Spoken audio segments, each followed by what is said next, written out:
All right, so get this. Okay. Today, we're diving deep into something that's like totally blown my mind. Oh, yeah. It's called the Reticular Activating System. The RAS? Yeah, the RAS. And apparently, this little part of our brain, right, it could be like the key to understanding how this whole manifestation thing works. Oh, interesting. Yeah. So we found this really cool article. It was called the Reticular Activating System, RAS, Unleashing the Power Within. Okay. And I am so ready to like dig into this. Yeah, it's pretty wild how much the RAS, it influences our lives. Right. Even though most people don't even know it exists. I know. So like break it down for me. What is this RAS thing? Why should we even care? Well, think about it. Okay. We're constantly bombarded with sensory information all the time, right? Sights, sounds, smells. It's like a symphony of chaos out there. Yeah. And the RAS, which lives in your brainstem, it's like the conductor of this symphony. Oh, well. It filters all of that input and decides what's actually important enough to reach your conscious mind. So it's kind of like a spam filter for our brains. Exactly. Yeah. It protects us from total information overload. Okay, so that's why I can tune out the chatter in a restaurant and it's crowded and focus on my friend's story. Exactly. Or why I suddenly start seeing blue cars everywhere. Yeah. After I buy a blue car. That's the RAS. It's like my RAS is like, hey, this is important now. Exactly. It highlights what we tell. It is important, even if we're not consciously aware that we're doing it. Okay. So it's like setting a search filter on your brain, basically. But here's where it gets really interesting. Okay. The article suggests that the RAS might actually play a role in this whole manifestation thing. Whoa, wait, hold on. Is this getting into the secret territory? I'm a little skeptical, but I'm also kind of intrigued. Well, it's not, magic or anything, but the article connects the RAS to this idea that by focusing on positive thoughts and visualizing our goals, we can basically program our RAS to notice opportunities that align with those desires. Okay, so if I'm constantly daydreaming about getting a promotion and I'm visualizing myself rocking this big presentation, my RAS might start pointing out things I wouldn't have noticed before. Yeah, like a training course. Right, exactly. Or a chance to talk to someone important. Exactly. Yeah. It's a fascinating possibility. Yeah. Imagine your RAS as a spotlight. You get to choose where it shines. Okay. And you're illuminating specific aspects of your reality. I mean, that makes sense. Yeah. But is there any actual science to back this up? Well, the RAS's role in attention is well established. Yeah. We know it filters information. We know it directs our focus. Right. The link to manifestation, though, is where things get a little bit more speculative. Okay. Yeah. Some people believe it's the key to unlocking their dreams. Others are a little bit more hesitant. Okay, so even if we're not 100% sure about the whole manifestation thing, we can still agree that the RAS plays a huge role in what we experience, right? Absolutely. Okay. It shapes our perception of the world. And the article suggests that we can actually hack our RAS. Ooh, hacking our brains. Yeah. I like it. Using techniques like visualization, goal setting, and positive self-talk. Okay, now we're talking. To make it work for us. Hacking our brains to get what we want. Yeah. Okay, let's break these techniques down. Yeah. First up, visualization. What's the deal with that? So instead of just passively wishing for something, visualization involves vividly imagining it. Yeah. You're experiencing the emotions. Yeah. Almost like you're living it in your mind. So if I wanted to write a best-selling novel, I shouldn't just vaguely think, oh, that would be cool. I should sit down and really imagine the whole thing. Yeah, imagine the writing, the publishing, the book signings, feel the book in my hand. Feel the weight of it. Yeah. See your name on the bestseller list. Yes. Exactly. Okay. And here's the thing. Yeah. Visualizing an action repeatedly actually strengthens the neural pathways in your brain. Really? That are related to that action, making it more likely to happen. Whoa. It's like creating a mental blueprint Okay. for your brain to follow. So our brains don't like necessarily know the difference between like real... It's a little bit more nuanced than that. Okay. But the takeaway is that visualization can be a really powerful tool for priming your RAS. Okay. And setting things in motion. I am sold. Oh. Okay, I need to start visualizing like ASP. Okay. Like, what about goal setting? Okay. How does that play into all of this? Goal setting is really about giving your RAS clear instructions on what to prioritize. Like, if you don't tell your RAS what you're looking for, it's like wandering around a supermarket with no list. Oh, yeah. Just grabbing whatever catches your eye. You end up with a cart full of junk food. Exactly. Yeah, and you forget the things you actually needed. Exactly. Okay, so instead of like, I want to be healthier, I should have a goal. Like, I'm going to run a 5K in under 30 minutes by next spring. There you go. To like really make my RAS work for me. Exactly. The clearer and more specific your goal is, the better your RAS can be. Yeah. At filtering for relevant information. This is making me realize I've been using my RAS all wrong. I need to like seriously upgrade my goals. All right. Okay, last one. Okay. Positive self-talk. Why? I am all about good vibes. Yeah. But how does this tie into the RAS? Well, our thoughts are like commands to our RAS. You know, negative self-talk floods your system with like stress hormones. Yeah. It clouds your judgment. Primes you for failure. Right. Positive self-talk, though. Yeah. It shifts your whole system. Okay. It changes everything. So instead of, I'm going to bomb this presentation, it's more like, I've got this, I'm prepared. Yes. You want to crush it. There you go. Yeah. Exactly. Positive self-talk creates this feedback loop. Okay. It helps rewire your brain to look for evidence that supports your desired outcome. You know, I actually tried this once. I was convinced I was going to miss my flight. And I kept, like, visualizing all the things that could go wrong. Oh, wow. I was getting so stressed. Yeah. But then I just, like, forced myself to start saying everything's going to work out perfectly. Yeah. And guess what? I made my flight. Wow, look at that. With time to spare. See? Yeah. Maybe it was coincidence. Yeah. But maybe, just maybe, your RAS, fueled by those positive affirmations, helped you navigate that whole situation more effectively. That's wild. Right, okay.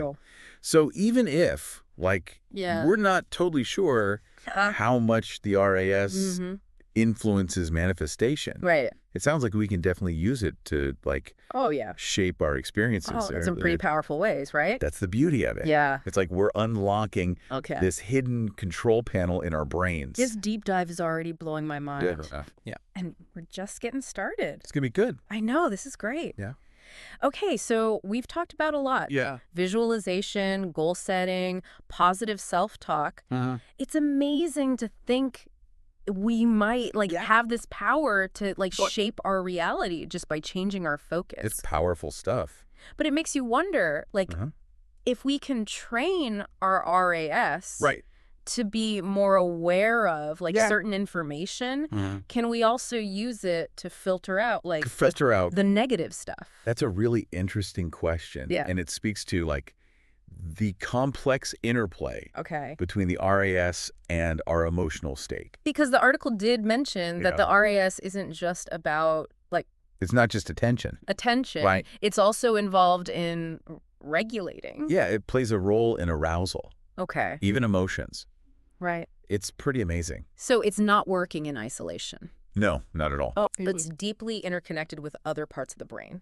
Like, for example, the amygdala, which is our kind of emotional processing center. So, like, if I'm constantly scrolling through social media, seeing all this negativity and drama, my RAS might become like hyper attuned to that kind of information. It could. And that could lead to a more anxious, pessimistic outlook. Yeah. Absolutely. That's a valid concern. Yeah.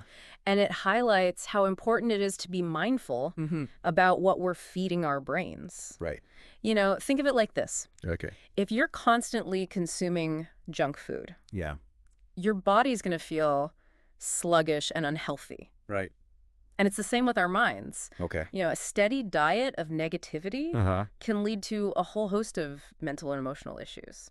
So on the flip side then, if we make an effort to focus on positive and uplifting content. Yes. We can train our RAS. You can train it. To prioritize that. Prioritize those inputs. Yeah.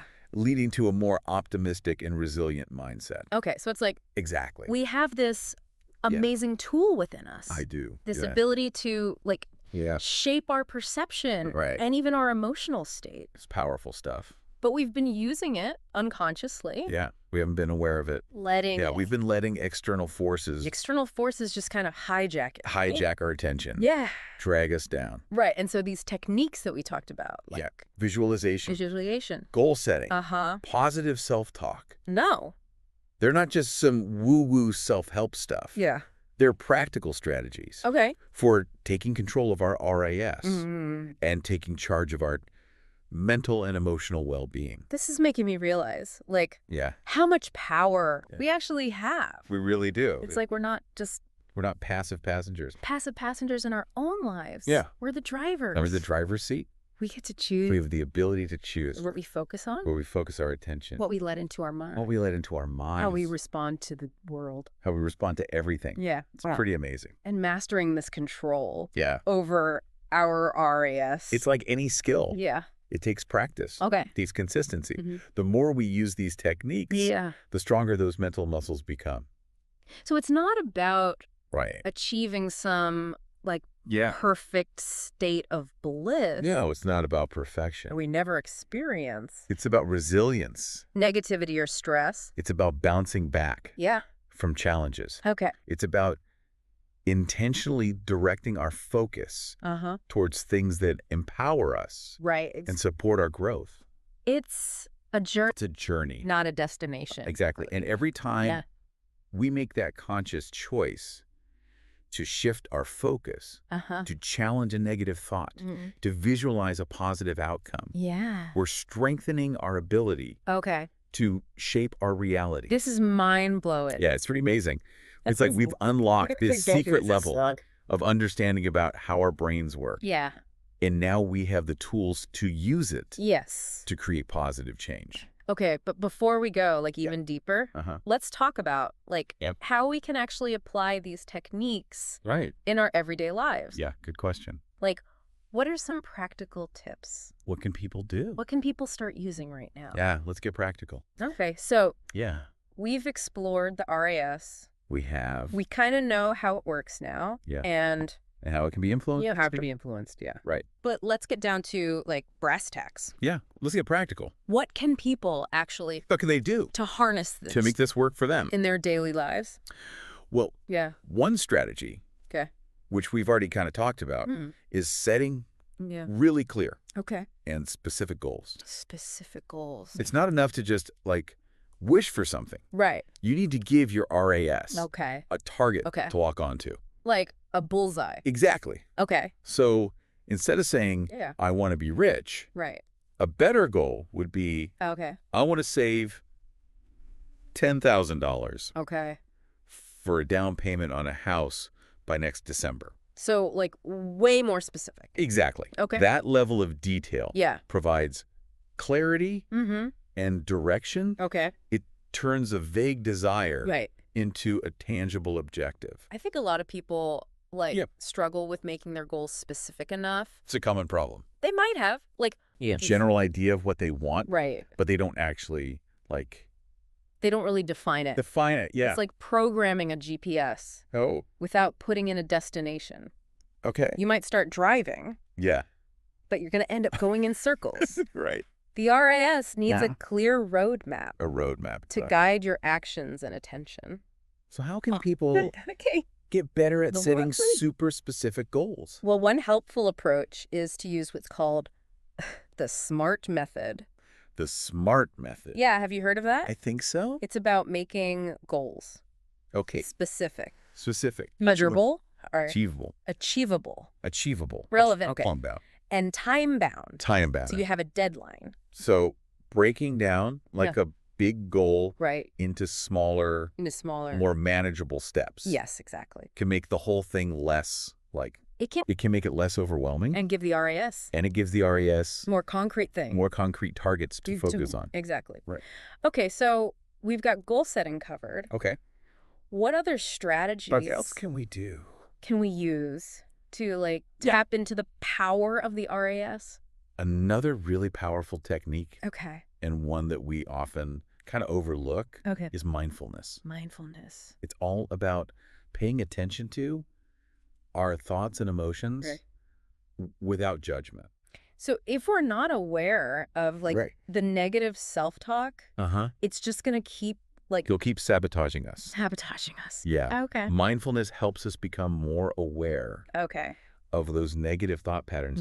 And it gives us the space to choose a more empowering response. So instead of, like, getting caught in that spiral of... That spiral of negativity. I'm not good enough. I'm going to fail. Yeah. We can observe those thoughts, acknowledge them, and then consciously choose to shift our focus. Shift our focus. To something more positive. Yeah, like interrupt that loop. Exactly. Yeah. It's about interrupting those automatic negative loops. And replacing them with thoughts that align with our goals. And our values. It sounds simple. Yeah, it sounds simple. But I know it can be really hard. It's not always easy. To, like, catch those thoughts in the moment. It takes practice. And actually shift them. It does. Okay. But the more we do it, the easier it becomes. Like a muscle. Like exercising a muscle. Okay. The more we exercise our mindfulness muscles, the better we get at recognizing and redirecting our thoughts. So mindfulness, like, helps us become aware. Helps us become aware of our thoughts. And then goal setting. And then goal setting gives us that direction to, like, steer them toward. To steer those thoughts in a more positive direction. Okay, are there any other are there other tools? Tools or techniques that what else can we use? People can use. Absolutely. Okay. Something as simple as creating a vision board. A vision board can be really powerful by surrounding ourselves with, like, images and affirmations that represent our goals, our aspirations.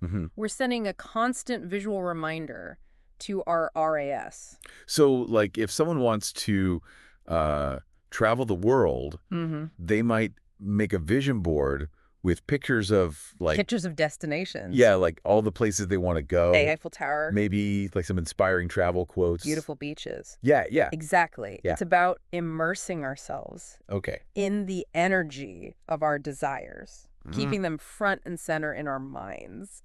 So, like... It's like we're creating... a visual representation of our goals. Okay. Making them more tangible and real. Yeah. For our RAS to lock onto. And don't underestimate the power of, like... Oh, yeah. Repetition is key. Repetition. Regularly reviewing your goals. Okay. Repeating your affirmations. Visualizing your desired outcomes. Okay. It can really amplify their impact. So it's not like a... It's not a one and done thing. One and done. It's like a practice. It's a practice. Okay. You got to make it a part of your routine. Make it a part of, Weave it into the fabric of your life. This whole conversation has been amazing. It's been fun. We've gone on a journey. Yeah. We've explored, like... The science. The possibilities. The possibilities. The applications of this, like... To the practical applications. Powerful tool. It's an amazing tool. We have inside us. It really is. And remember, this is just the beginning. This is just the start. Yeah. The more we learn about the RAS, the more we realize its vast potential. It's like, we've got this. It's like a hidden superpower. Yeah.